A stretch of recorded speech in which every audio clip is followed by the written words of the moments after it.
Hoje eu tenho uma grande convidada aqui comigo, uma mulher que entende tudo sobre relacionamentos. Com vocês, doutora Ana Paula Gimenez. Boa noite, doutora. Boa noite, eu queria te agradecer o convite, tá? Sempre bom falar sobre esse assunto e de tanto lidar com relacionamentos que não dão certo, a gente acaba aprendendo muito sobre relacionamento, Eu né? imagino. A gente tem que estudar o porquê as coisas não deram certo. Eu imagino. Doutora, de antemão, eu queria começar falando sobre esse período de pandemia, né? Muita gente preocupada e tal.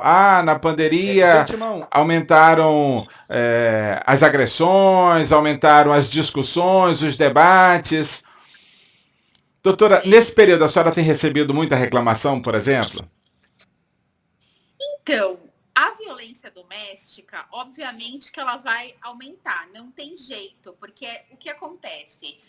Os conflitos, eles aumentam, porque a gente estava acostumado a ter os anestésicos, né, do nosso dia a dia. Então, o casal, ele tinha uma vida individual, ele saía para trabalhar, ia jogar um futebol, ia beber um negócio, a mulher ia para o shopping, ia para o cabeleireiro, cuidava dos filhos, levava para a escola, levava para as atividades extras. Então, essa rotina, ela anestesiava muitos problemas que as pessoas estavam enfrentando, tá? Então, era uma forma da gente não enxergar os problemas. Quando começou o isolamento social, eu aqui em São Paulo, por exemplo, a gente ainda está no isolamento, hoje começou uma flexibilização, as pessoas tiveram que ficar com a sua família. E nisso, elas tiveram que olhar para aqueles relacionamentos, olhar para aquelas relações familiares e começar a sentir quais eram os problemas. E, obviamente, aquelas pessoas que estavam escondendo muitos problemas através da sua rotina, dos anestésicos do dia a dia, assim como tinha anestésico de pessoas com relacionamento extraconjugal, né? Então, essas pessoas passaram a ter que encarar os problemas. E isso aumentou muito o conflito. Então, assim, quando a gente olha na televisão, quando passa um reality show e a gente enxerga e vê, fala assim, nossa, como é difícil a gente conviver confinado. Imagina a gente confinado com várias coisas que já aconteceram na vida da gente, então com mágoas, com ressentimentos. Isso daí, então, fez com que as coisas brotassem, tá? Então, a vítima, por exemplo, numa violência doméstica, a vítima e o agressor. A vítima, ela passou a conviver com o agressor. Então, as chances dela sofrer uma violência é muito maior do que antes, né? Que aquele agressor saía para fazer as coisas. Assim como os casais passaram a ter que rever, né? Os seus relacionamentos, porque no convívio diário, 24 horas, com a diminuição da renda, com os filhos 24 horas por dia, tudo isso vai gerando um estresse. Mas a gente não pode pensar também só pelo lado negativo, né? A gente tem que pensar pelo lado positivo, que também é uma oportunidade das pessoas se conhecerem novamente, né? Porque às vezes elas estavam tão voltadas para sua vida externa que já nem reconheciam mais o parceiro ou a parceira. Então, é uma nova chance. Na China, o número de divórcios aumentou depois do fim do isolamento social. Aqui no Brasil, a gente vê pessoas se separando de fato, mas ainda dados oficiais, divórcios que estão em juízo. Isso daí eu acho que vai aumentar após o isolamento social, quando as pessoas passarem a ter uma vida normal, né, novamente. Aí eu acho que sim. Tá? Então eu acho que é isso que está acontecendo. É o tal do novo normal, né? Nós estamos É, aqui com a Marlene, está aqui comigo, Paula Carneiro, Paulo Paco, gente amiga, Caraca, tem palavra, legal. Priscila Lima, está aqui com a gente, Matheus Silva, a Mai Silva, Neiva Neves, Delma Rocha, Robervânia está aqui com a gente também. Obrigado, Robervânia, está sempre comigo aqui nas redes sociais. Fabiola, minha linda, tudo bem com você? Quem está aqui comigo também é a Carla Saina. Quem tiver pergunta, gente, pode ir mandando aí. Vai ter um delay aqui na pergunta, né? Mas por conta do sistema, mas vai chegar aqui, eu vou fazer a pergunta de vocês. O Desvendar o Direito, que é um blog que eu sigo aqui também, está acompanhando a gente. João Ferson está acompanhando. Nós estamos falando sobre relacionamento. Para quem está chegando agora aqui com a gente, nós estamos falando sobre relacionamento com a doutora Ana Paula Gimenez aqui, que inclusive é autora de um livro sensacional, gente, que é o Divorciei, né? Eu ia dizer separei, mas é o Divorciei. E agora, né? E isso é muito bacana. Quem quiser fazer perguntas sobre divórcios, pode mandar para a gente aqui, que a gente vai fazer de tudo para esclarecer vocês. Agora, doutora, eu vi outro dia a senhora conversando, dando entrevista na televisão, e a senhora falava sobre namoro qualificado. E isso me chamou muita atenção. As pessoas não se ligam muito nisso, né? Hoje, meu namorado, me juntei, estou morando junto e estamos desprovidos aí de qualquer problema, né, e tal. Mas não é bem assim, né? Namorados que também têm um relacionamento ali junto, pode caracterizar ali quase um casamento, é isso? Não, pode caracterizar, entendeu? É importante a gente esclarecer o que é uma união estável, tá? E o que é um namoro. Por quê? Porque a união estável agora, o companheiro, a companheira, eles têm os mesmos direitos de uma pessoa casada. Então tem que tomar muito cuidado. O que precisa para caracterizar a união estável? Uma união pública. Então, as pessoas têm que reconhecer aquele casal como um casal que estão juntos, moram juntos, mas a coabitação não é um requisito da união estável. Então, mesmo que você não more junto, às vezes você pode ter uma união estável. Então, uma união pública contínua, então não pode ter interrupção. Duradoura, tem que ter um certo período de tempo, mas não tem mais tempo mínimo. Antes falava 5 anos, depois 2 anos, hoje em dia não tem. A gente já nem meses. União estável caracterizada com 6 meses, entendeu? Entendi. Teve É que aí não foi caracterizado. A pessoa pediu com 1 mês e meio e o outro morreu. Ela queria os direitos sucessórios, entende? Porque na união estável, hoje em dia, a gente tem os mesmos direitos do casamento. Por isso que, às vezes, é melhor você casar, escolher um regime de bens, do que você ficar vivendo uma união estável. Então, essa união precisa ser pública, contínua, duradoura e com o intuito de constituir família, tá? Esse é um requisito muito importante. O que é esse intuito de constituir família? É você ter, por exemplo, coisas em comum, uma vida em comum. Então, você é o dependente do clube, você está no plano de saúde do outro, você recebe correspondências na casa do outro, vocês têm filhos em comum. Isso daí é um requisito muito importante. E o namoro qualificado, o que é isso? São namorados que moram juntos, mas não estão em união estável, tá? Então, não tem, falta um dos requisitos: publicidade, continuidade, duradouro ou constituir família. Geralmente é o constituir família. Então, teve um caso muito emblemático, que era um estudante, ele foi morar fora e depois a namorada arranjou um emprego fora do país e foram morar juntos. E nesse meio tempo, ele comprou um imóvel, né? E aí depois ela queria direito à metade desse imóvel, falando que eles moravam juntos, eles viviam em união estável. Mas nesse caso, não, eles só dividiam, foi entendido que eles só dividiam um apartamento. Então faltou um dos requisitos da união estável, que era a constituição de família. Ou aquele casal que vai e volta toda hora, sabe? Que não tem a continuidade. Então, assim, a união estável não precisa necessariamente morar junto, mas precisa dos 4 requisitos. O namoro, você pode até morar junto, desde que você não tenha os 4 requisitos. Então, assim, o namoro qualificado é os namorados que moram juntos, tá?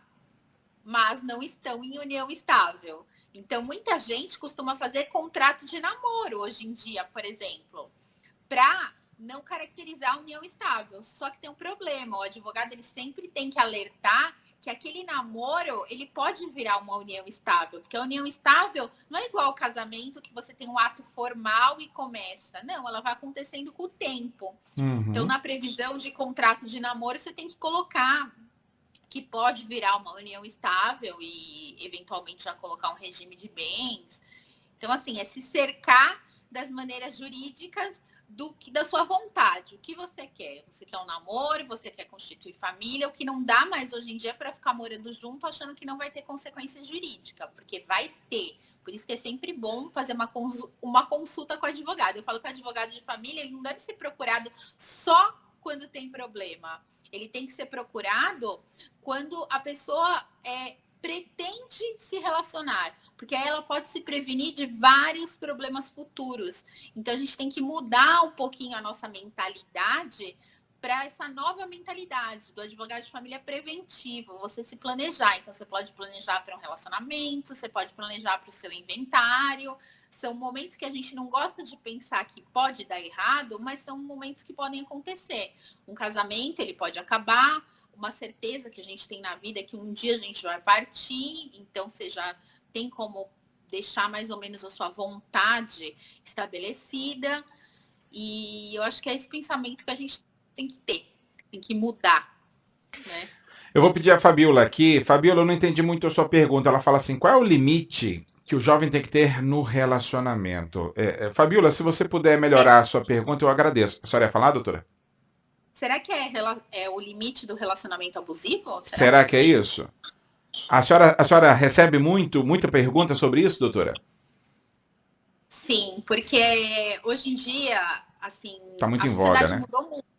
A sociedade mudou muito, né? Antes a nossa sociedade era patriarcal, então o homem, ele estava acima, ele era o chefe da família, ele estava acima da esposa e dos filhos, ele era o detentor do poder econômico, ele mandava na família. Aí hoje em dia não, né? A gente está numa família mais horizontal, né? Onde tem o diálogo, onde homens e mulheres foram equiparados. Hoje em dia a gente não precisa mais ficar, a gente não é mais obrigado a ficar junto, né? A gente fica junto se a gente tem vontade, se a gente quer, porque a gente pode se divorciar. Até 77 não existia o divórcio. Hoje em dia você casa num dia e se divorcia no outro, se você quiser. Então a gente tem muito mais liberdade. E coisas que a gente admitia antigamente que era um relacionamento abusivo, as mulheres estão revendo isso, coisas que a gente achava bonitinho. Então, aquele ciúmes exagerado, o controle total do homem. Já não, a gente já tem que ficar atento já logo no começo, né? Então, assim, começou um relacionamento, você tem que tomar cuidado com algumas atitudes. Geralmente, o cara que tem uma tendência, ou a mulher também, tá? Quando eu falo cara, tem mulheres que têm comportamentos abusivos. Então, assim, a pessoa que tem tendência a ter esse tipo de relacionamento, ela sempre começa muito maravilhosa, ela vai agradando, ela vai fazendo de tudo pela outra, mas ao mesmo tempo, ela vai querendo um controle. Então, ela vai criticando as pessoas que convive, então critica as amigas, critica a família, porque o intuito é separar o seu ser amado das pessoas de convívio, para que ele tenha, é tipo uma posse, para que ele tenha só para ele, ou para que ela tenha só para ela, né? Então, assim, ele demonstra, geralmente são relacionamentos que começam com uma intensidade muito grande, tá? Mas o intuito é ele dominar o território. E depois que ele sente que ele domina, e começa aos poucos. Começa assim com ciúminho, falando mal, aí começa a controlar a roupa, começa a controlar o que faz. E sempre falando, mas eu faço isso pro seu bem, eu faço isso para te proteger dessas pessoas, para te proteger dessa situação, porque eu te dou tudo, até que essa pessoa se vê envolvida.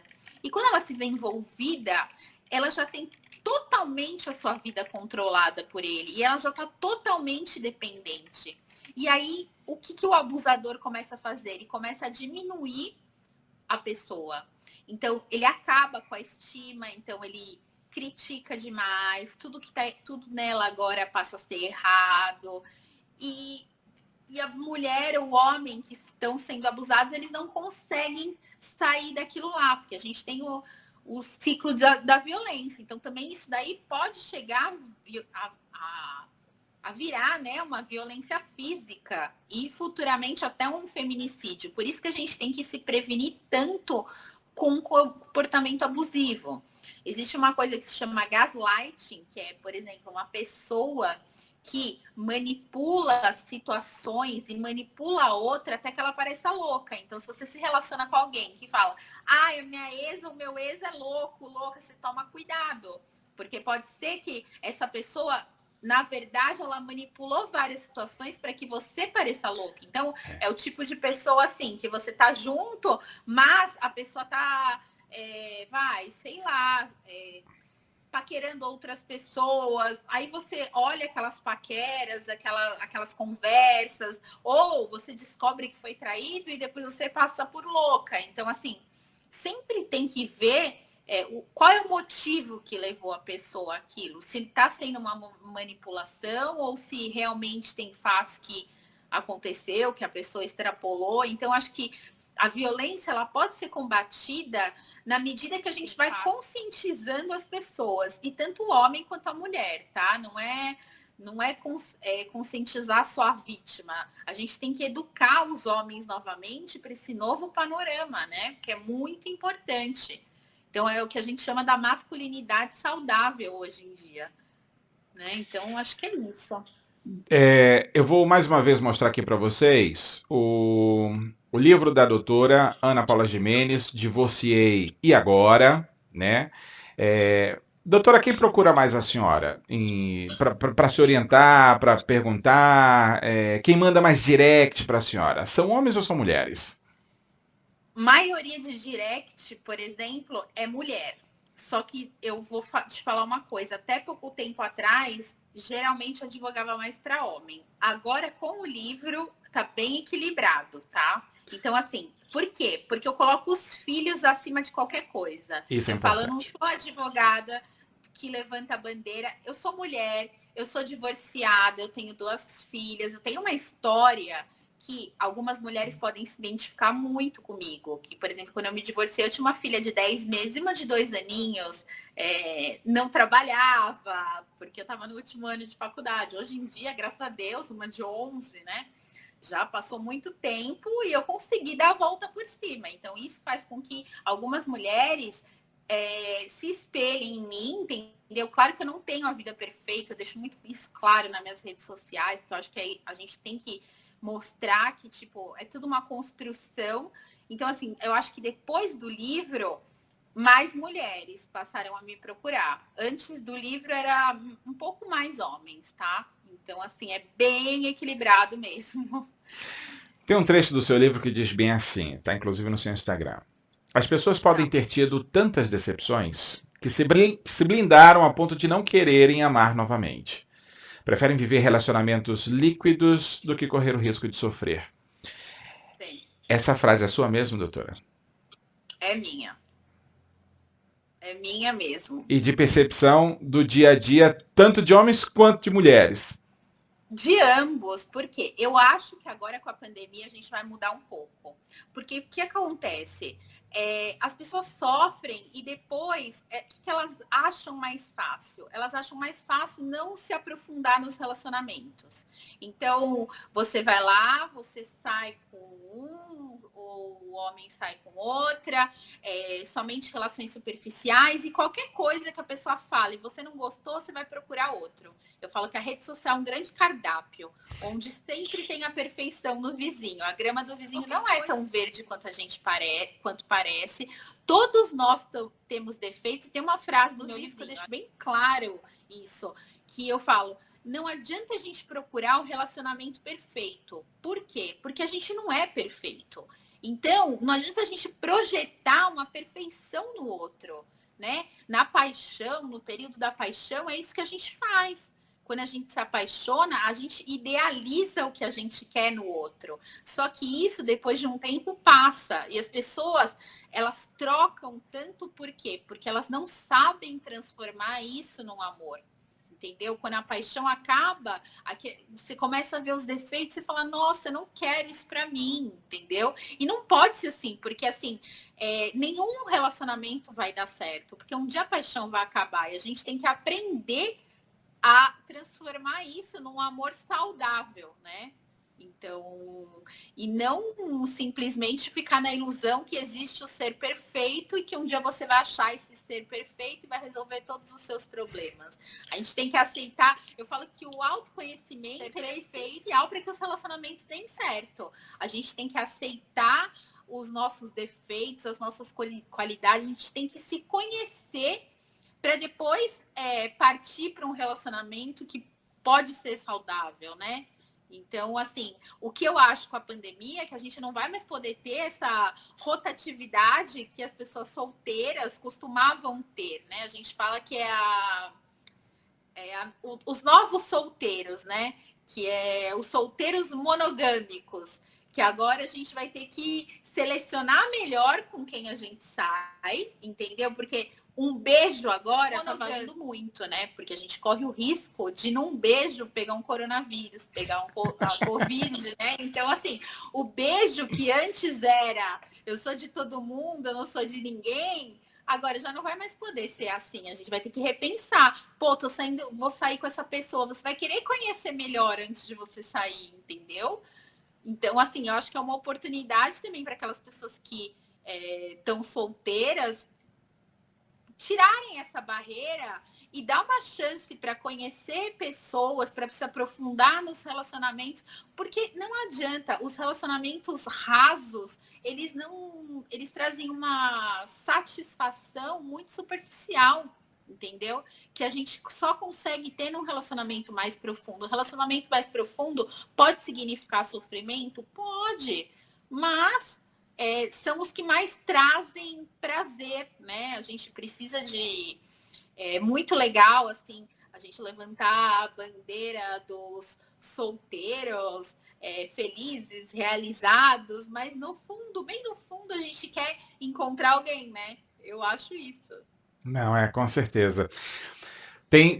A Paola está perguntando aqui no Instagram o seguinte: qual é a melhor idade, se é que existe, doutora, no seu ponto de vista aí pelos seus estudos, para começar um relacionamento? Pois hoje em dia podemos ver muitas crianças namorando. Ai, gente, é muito difícil, ainda mais para quem tem uma filha adolescente, entendeu?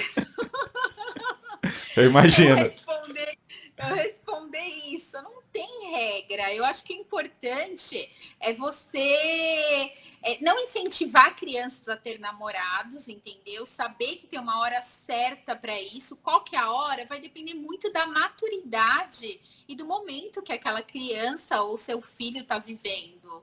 É muito difícil falar isso, porque não tem uma regra. Tem gente que começa super cedo e depois tem relacionamento sólido e tem um relacionamento para a vida inteira. Tem gente que demorou muito para ter um relacionamento, que sempre escolheu muito e não dá certo. Então, assim, é muito cedo. Eu acho que a gente tem que orientar, fazer as coisas seguras, fazer as coisas por amor, entendeu? Orientar sobre essas relações líquidas, que também pode machucar, né? Eu acho que assim, eu acho que a gente está mudando muito. A gente vê, Verdade. por exemplo, os YouTubers. Você percebe que eles estão casando muito mais cedo do que na minha geração, entendeu? Mas também estão se divorciando mais cedo. Então a gente vê muitos casos polêmicos aí que eu tô sentindo que as pessoas começaram a casar mais cedo, mas também a gente tem isso da rotatividade. Então, uma coisa para se pensar. É muito difícil a gente. Não é uma fórmula matemática, né? Estamos tratando de relações humanas. Então, cada indivíduo vai ter um tempo diferente ali, né, doutora? Sim. E cada um tem a história da sua família, então tem todo um sistema familiar nisso, né? Quando a gente fala de constelação familiar, por exemplo, que foi um alemão Bert Hellinger, que criou, a gente vê que a gente costuma repetir comportamentos da nossa família com o intuito de pertencer àquela família. Então, a gente faz determinadas coisas por amor à nossa família, porque a gente quer se sentir pertencendo, entendeu? Então, assim, são muitas questões envolvidas nisso, que não tem como você dar uma fórmula generalizada. A Fabiola acabou mudando aqui a forma que ela escreveu. Ela tinha feito uma pergunta sobre idade e tal, sobre como é que as pessoas podem se relacionar. Qual foi a pergunta inicial da Fabiola aqui? Se existe limite para o jovem. Ela disse o seguinte, e a senhora acertou. Ela diz, a minha sobrinha passou por um relacionamento que o namorado dela não deixava nem ela mexer no celular dela. Sim. Ele até chegou, que deveria ser no dele, né? Ele até chegou a agredir ela. Depois ela terminou com ele. Mas ele continuava procurando ela para voltar. A minha irmã, que no caso deve ser a mãe da menina, né? Não aceitou a volta deles. Mas ele insiste.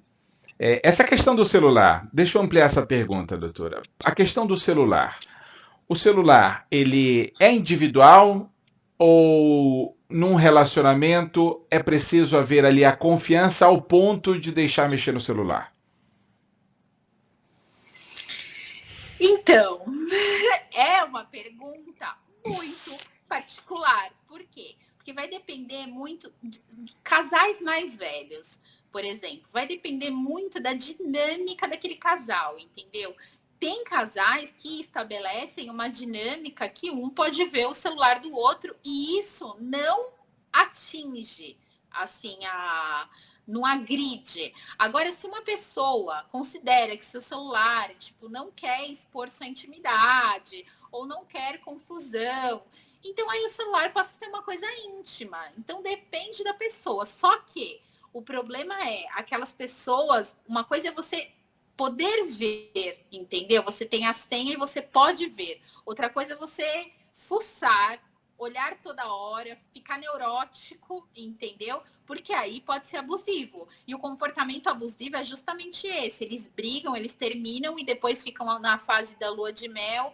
Aí a mulher acaba entrando no jogo de novo, ou o homem, né? Quem tá sofrendo abuso, porque acha que o outro vai melhorar. E aí não melhora. E assim, gente, não é que você tem que desistir na primeira dificuldade. Eu acho que começo de relacionamento são ajustes que a gente tem que fazer. Mas a questão do celular é muito particular. O que eu acho? Ter a senha, eu acho demais já. Mas assim, às vezes você tá do lado, olhar, aí não tem nada demais, entendeu? Uhum. Agora tem que ver o quanto. Você querer ter senha de e-mail, localizador, que a gente sabe que tem isso, né? De você localizar o celular. Enfim, são coisas assim que demonstra uma falta de confiança, tá? Então... não é muito legal no seu ponto de vista. É complicado. A senhora me ouviu? Oi? A senhora me ouviu? Eu digo, não é muito legal no seu ponto de vista, então. Ter a senha? É. Eu acho que se puder confiar é muito melhor, né? Porque cada um somos seres individuais, né? Em que temos que... cada um tem que ter a sua vida, porque a partir do momento que a gente só tem uma vida juntos, a gente vai se sentindo incompleto, a gente já não é mais a gente mesmo. Então a gente tem que ter uma coisa só nossa, momentos só nossos. Entendeu? Perfeitamente. Doutora, não surgiram mais perguntas desse lado do relacionamento, mas eu queria enveredar por um papo que a senhora... é uma bandeira que a senhora levanta muito também, a questão da adoção. A gente tem visto esse assunto muito mais tranquilo para as pessoas, né? Conversar sobre adoção e tudo mais. Se esse assunto já está mais simples para o cotidiano das pessoas, né, e tal, por que no âmbito da justiça ainda é muito burocrático, até para que a gente possa explicar isso para as pessoas que sonham em adotar e esperam filas quilométricas, às vezes, para essa adoção? Então, ainda é muito burocrático, por quê? Porque a gente tem que evitar, por exemplo, a comercialização de um filho, entendeu? Aham. Porque o que acontecia, por exemplo, numa adoção à brasileira, muitas pessoas podiam vender os filhos. Então, assim, precisa de um procedimento, precisa ver se aquele casal mesmo é o casal certo para aquela criança, tá? Por isso que tem um período que aquele casal tem que ficar junto da criança. Mas, assim, eu concordo que ainda é burocrático. A gente tem uma outra coisa que não tinha antigamente, hoje em dia a gente tem muito avançado, que é a reprodução humana assistida. Então, hoje em dia a gente pode ter uma barriga de aluguel, é permitido no Brasil. Aluguel é um termo errado da gente falar, porque não pode cobrar por isso. Mas as técnicas médicas já permitem isso. Tem uma resolução do Conselho Federal de Medicina que é permitido. Então, a gente pode usar material genético de outras pessoas. E com esse avanço da reprodução humana assistida, muitas pessoas deixaram de ter o desejo de adotar. Então, muitas pessoas conseguem ter o filho com essas técnicas, tá? É um novo panorama. Só que essas técnicas também trazem várias consequências jurídicas que têm que ser avaliadas. Não pode ser feito de qualquer jeito, né? Eu falo. Tem que ter um esclarecimento de todo mundo. Doutora, vamos enveredar um pouco, então, pela pensão alimentícia? Vamos. Porque eu vi, inclusive... Esse é o assunto preferido das mulheres. Quando eu recebo perguntas, geralmente é sobre pensão alimentícia. E cá entre nós, talvez seja... não sei se eu posso dizer assim, mas talvez seja o crime, né? A única coisa que leva basicamente hoje brasileiro para prisão, efetivamente falando, né? A ação é muito rápida, levava. Tá. Agora eu vou contar para vocês a novidade. E vamos falar de pandemia também, doutora.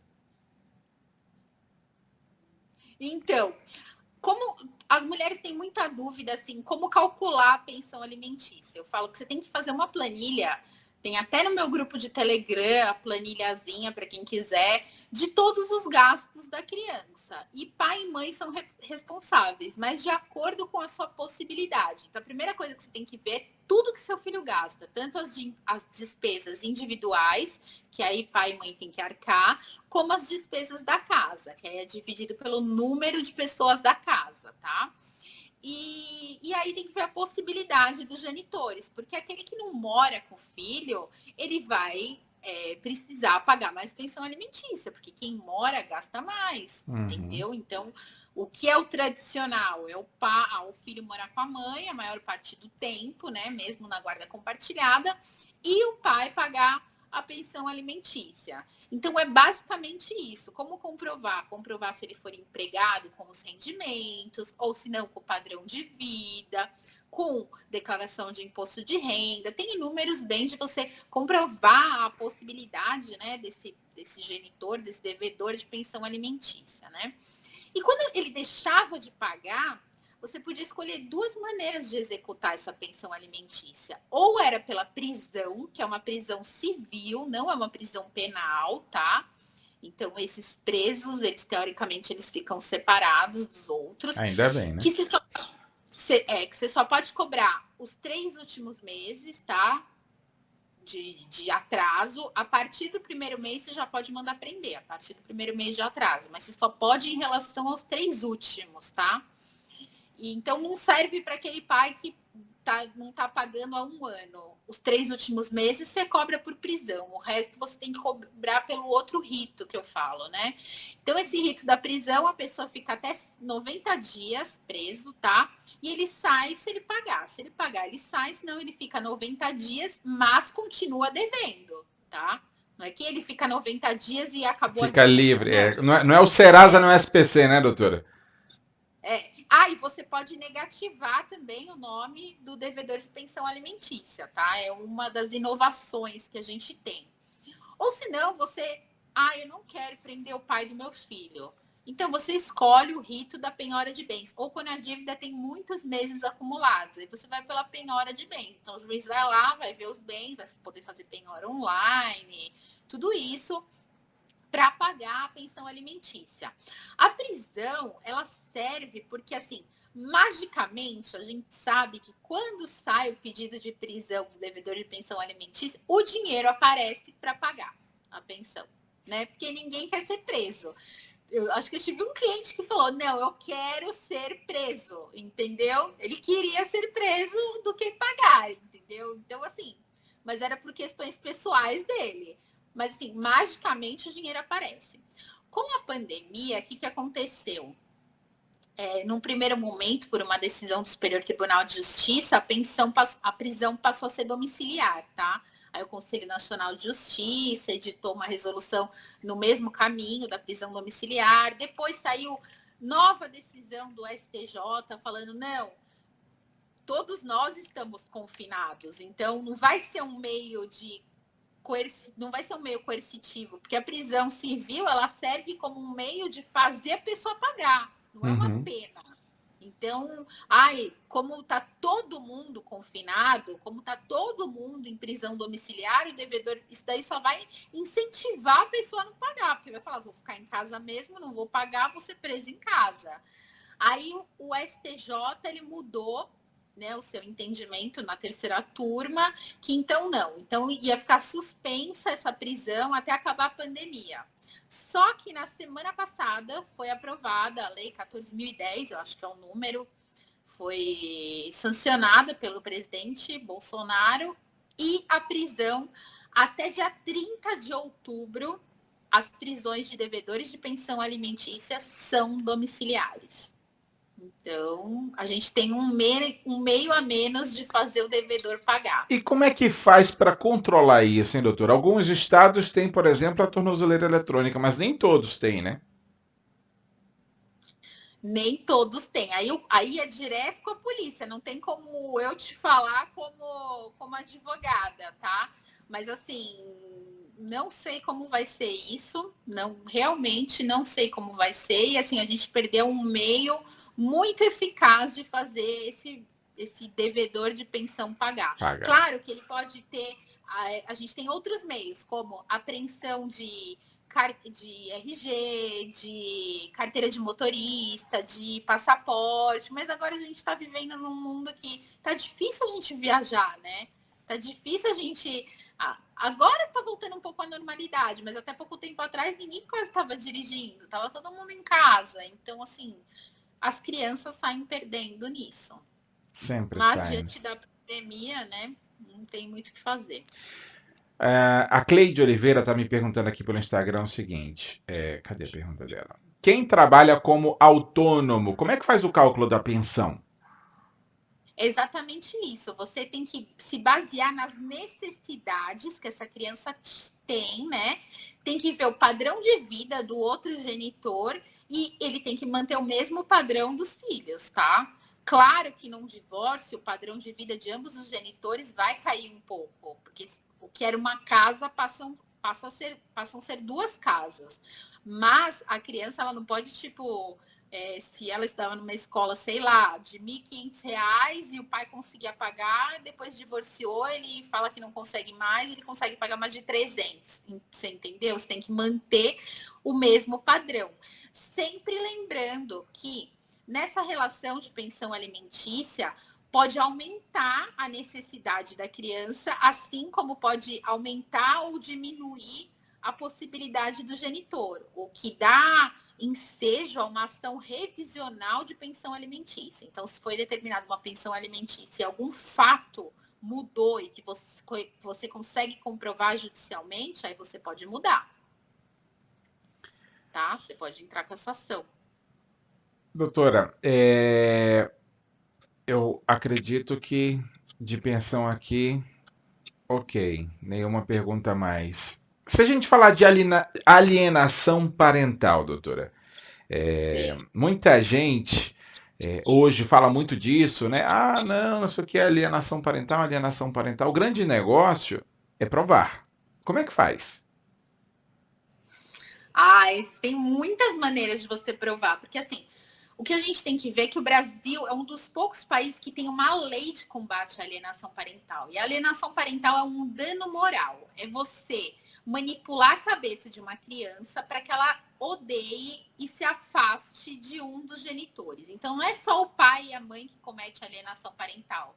Pode ser uma professora, um irmão, uma avó, um avô, qualquer pessoa que tem um convívio próprio, um convívio próximo dessa criança, ela pode cometer alienação parental. E o que é alienação parental? É você desde falar mal, desqualificar, então, teu pai não entende de nada, ou teu pai é um idiota, ou sua mãe tirar autoridade, sua mãe falou para você fazer isso, então faz aquilo, entendeu? O inverso, né?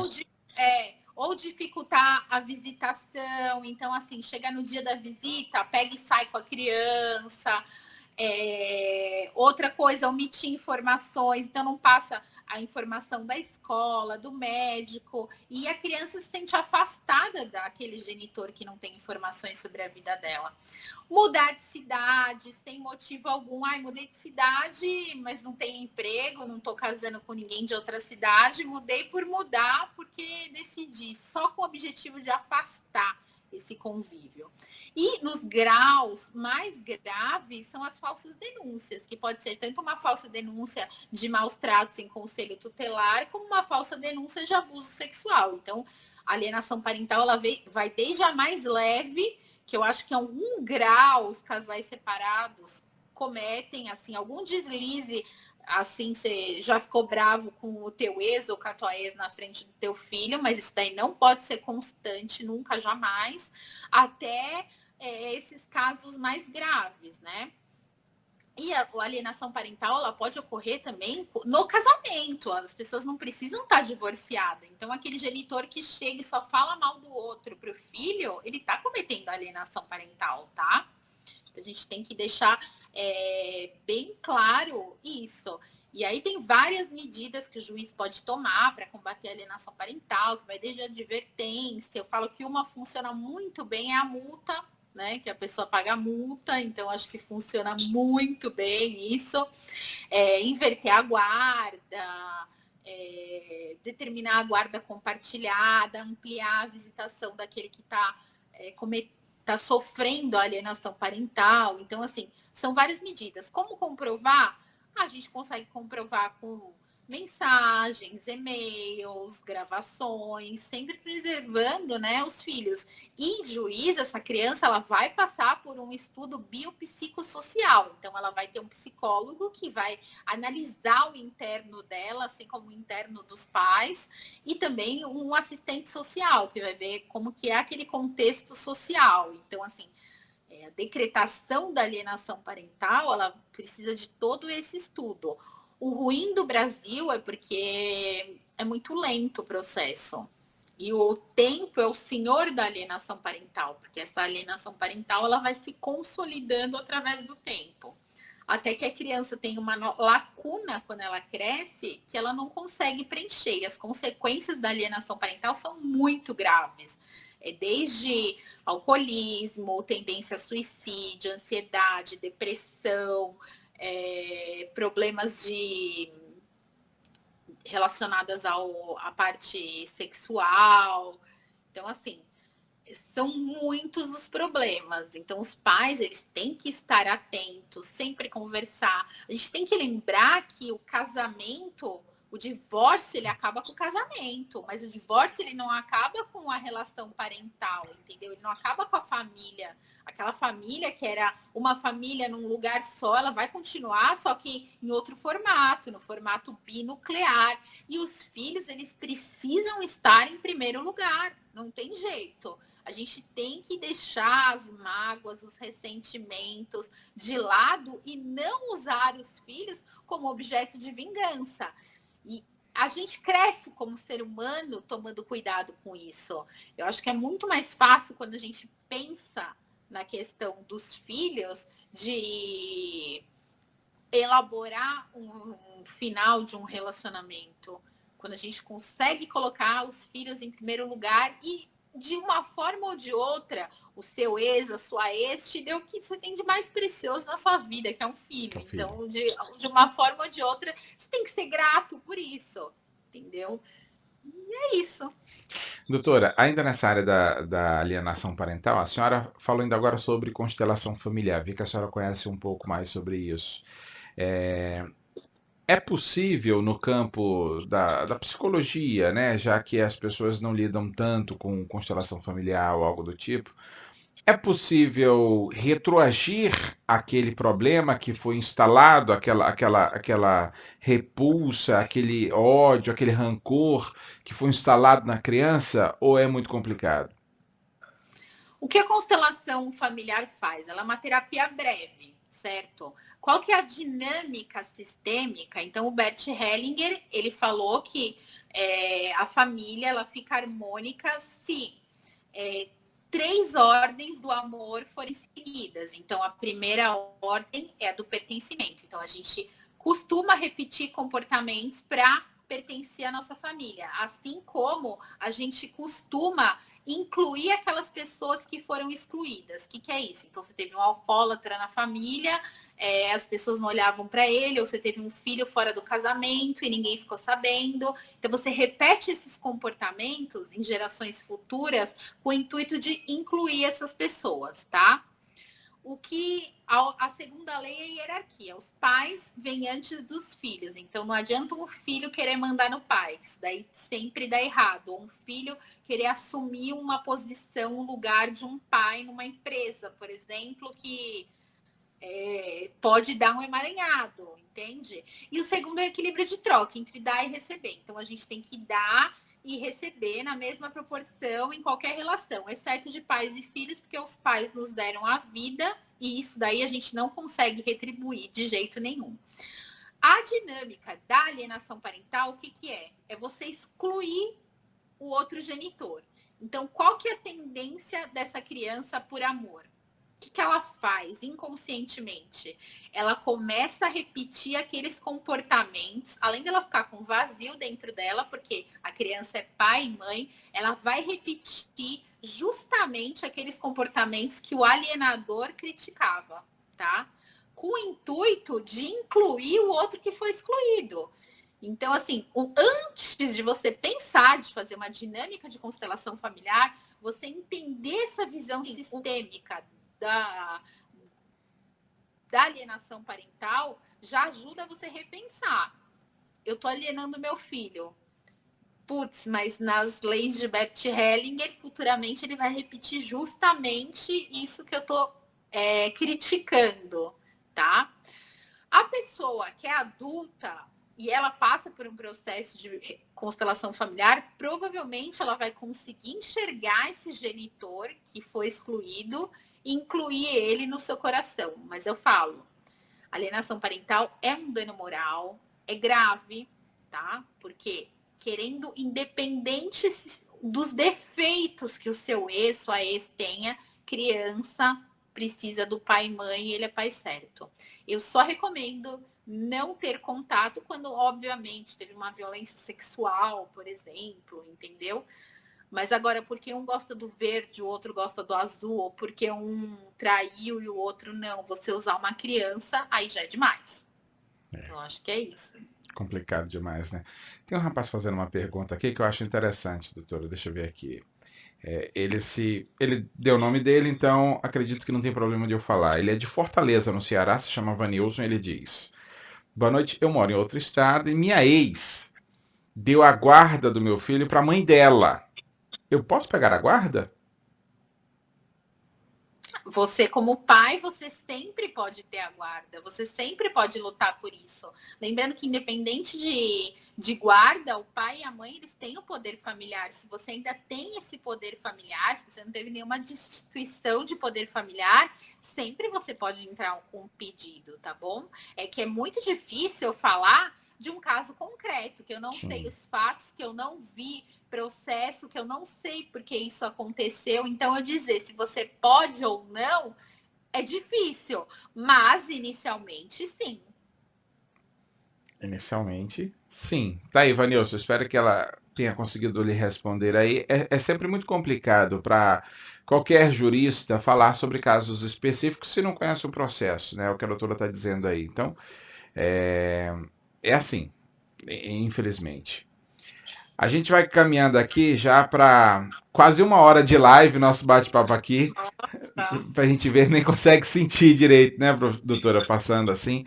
Mas eu queria mais uma vez conversar, convidar as pessoas a conhecerem o livro da doutora Ana Paula Gimenez. É esse livro que está aqui, para quem está acompanhando a gente pelo Facebook, tá vendo melhor porque está no layout, mas eu vou colocar aqui o livro dela. Tá aí para quem está acompanhando a gente também pelo Instagram. Divorciei agora. E eu Excelente para tirar dúvida. Pode falar, doutora. E eu falo que esse livro, ele não é só para quem está divorciando, porque ele fala muito de relacionamento, das dinâmicas. Então, ele é um livro desde que para quem vai casar, para quem está numa crise no casamento. Às vezes nem é preciso você se divorciar. Então, se você está numa crise, lê meu livro antes de tomar qualquer decisão. Para quem está divorciando, obviamente. Para quem se relaciona com pessoas que têm filhos de outro relacionamento. Por exemplo, uma pessoa solteira que se relaciona com alguém que tem filhos de outros relacionamentos. Ela precisa entender como as coisas funcionam, entendeu? Qual que é a dinâmica, para ela não entrar numa competição, por exemplo, com ex, com filho, com todo mundo. Então, assim, ou para aquelas pessoas que já se divorciaram há muito tempo, mas querem aprender a lidar melhor com essa relação de filhos. Entendeu? Filho, essa Uhum. relação com ex. Então, assim, é um livro para uma gama muito grande de gente que o título do livro ele acaba deixando para uma gama menor. Segmentando, né? Mas assim, quem lê o livro entende o que eu tô falando. Com certeza. É, eu tenho inclusive umas amigas jornalistas que elas criaram um site chamado Mulheres 50 Mais. Buscam histórias da mulherada que depois que passa dos 50 que vive muito bem, né? E que é muito segura de si. Enfim, são várias histórias de várias situações diferentes. Mas eu acho que foi sexta-feira passada, eu estava assistindo uma live no Instagram delas, do Mulheres 50 Mais, e com uma mulher super tranquila, já divorciada há muitos anos, e que resolveu entrar no Tinder. E ela fala da experiência dela, na verdade, ela fala da experiência de aplicativos, porque ela Sim. também entrou no Happn, ela entrou no Tinder, enfim, e ela vai falando da experiência dela de como é o perfil de um para pessoas mais maduras, o tipo de pessoas que você encontra no outro, enfim. O que eu achei interessante disso? Basicamente o que a senhora falou. Pessoas que estão divorciadas e que resolvem que não morri, né, doutora? É aquele negócio, não morri, vou continuar vivendo. E a filha já adolescente, já namorando também, entende, dá a maior força da mãe, ensinou a mãe a mexer ali nos aplicativos e tal. O que a senhora diria para essas pessoas que saíram de um relacionamento há muito tempo, né? Vivem ali às vezes para os filhos estão crescendo, ela tem que começar a viver para ela, né? Eu acho que assim, a gente nem pode dar um peso tão grande para os filhos carregarem, assim, que a nossa, não ter a nossa vida pessoal, a nossa vida de mulher, de homem, entendeu? E dar esse peso para o nosso filho. Olha, eu não tenho uma vida pessoal porque eu cuido de filhas. Então, eu acho que isso é errado, é um peso muito grande para os filhos. Eu acho que cada vez mais, a gente já tem muitos casais maduros já que também estão se divorciando. E essas pessoas têm que parar de viver? Não, elas têm que aprender a conhecer. A gente tem 3 tipos de amor, que é o amor adolescente, o amor do adulto e o amor maduro, que é um amor mais de companheirismo. É quando as pessoas já não têm mais aquela pressão de vencer na vida, onde elas já conseguiram o que elas queriam ou não, entendeu? Que elas já estão partindo para o final da vida. Então elas têm um olhar mais de desapego e muitas vezes elas conseguem curtir muito mais do que um amor adulto. Elas já não vão ter a mesma energia hormonal, sexual, mas elas vão ter muito mais histórias, companheirismo. Elas vão conseguir deixar aquilo mais leve, entendeu? Que é um amor muito bonito de se ver e que você não pode desistir nunca, entendeu? Tem que tentar mesmo. Com certeza. Doutora Ana Paula Gimenez, a gente vai caminhando então aí para a nossa hora de bate-papo. Lembrando que Você que está acompanhando a gente no Instagram, no Facebook ou no YouTube, essa live, né, esse bate-papo vai ficar aí, principalmente no Facebook e no YouTube. Vou colocar também no IGTV aí do Instagram. Mas se vocês quiserem procurar a doutora Ana Paula Gimenez, vocês podem encontrá-la no Instagram. Eu acho que é a rede que a senhora mais frequenta, né, doutora? Porque o YouTube eu tô começando agora, então arroba doutora Ana Gimenez, com Z. Arroba do DRA, né, Ana Gimenez. DRA Ana Gimenez, tá? É só... YouTube é doutora Ana Paula Gimenez. Pronto, no YouTube é a doutora Ana Paula Gimenez, você pode procurar aí também. A doutora está sempre trazendo dicas, batendo papo, trazendo esses assuntos que são bem educativos, são bem instrutivos. E a gente precisa cada vez mais debater isso para que a gente tenha famílias com uma base mais firme, mais consolidada, né? Relacionamentos mais duradouros, para que a gente consiga ter uma sociedade melhor. Tô certo ou tô errado, doutora? Tá certo, a família é a base da sociedade. A gente tem que humanizar a nossa família, né? Não tem jeito. Tem que aprender a lidar com os diversos formatos e com as novas relações que a gente tem.